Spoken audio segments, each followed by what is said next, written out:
تو انسانی ڈھانچہ یہ جو ظاہر نظر آتا ہے اس کو باعزت کرنے کے لیے سب سے پہلے کرنا کیا ہے؟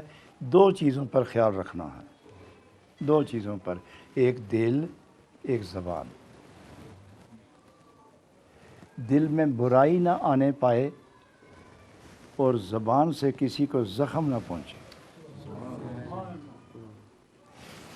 ہر روز یہ مسئلہ ہے اور روایات میں ہے، ایک آیات و واقعات کے اندر موجود ہے کہ ہر روز صبح سویرے فجر کے وقت تمام جسم، چہرہ، آنکھیں، کان، سینہ، دل، دماغ، ٹانگیں، ہاتھ، پاؤں، انگلیاں زبان کو واسطہ دیتی ہیں کہ او مائی بڈی خیال رکھنا، او چچی خیال رکھنا، بولے گی تو مار سب کو صحیح پڑے گی۔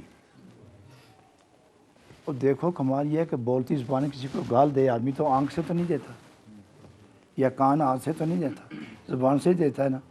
تو کسی کو گال دی اور اس نے برداشت نہیں کی تو کیا وہ زبان پکڑ کے کھینچے گا یا منہ پہ چانٹا مارے گا؟ مکہ مارے گا، لات مارے گا، زبان پر تو نہیں مارتا۔ تو وہ سب زبان کو کہتے ہیں کہ بولے گی تو اور مار ہمیں پڑے گی، اس لیے اللہ واسطے تو چپ ہی رہی آج۔ تو یہ ہے زبان کی سلامتی، اور زبان کو سلامتی، زبان کا کام ہے بولنا، زبان کا کام ہے بولنا، اور بولے بغیر زبان نہیں ہے، یہ بولتی ہے۔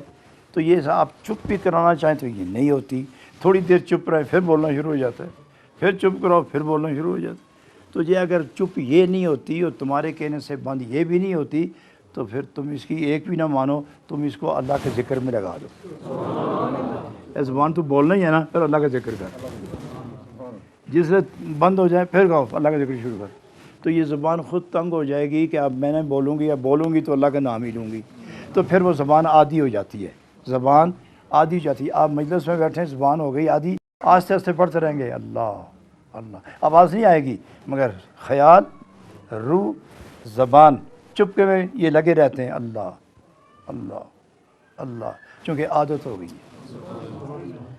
اندھا آدمی سوٹی ہاتھ میں رکھتا ہے نا تو ٹولتا چلتا رہتا ہے چلتا رہتا ہے، اسے پتہ ہوتا ہے اسی راستے جانا ہے، چونکہ عادت ہو جاتی ہے، تجربہ ہو جاتا ہے۔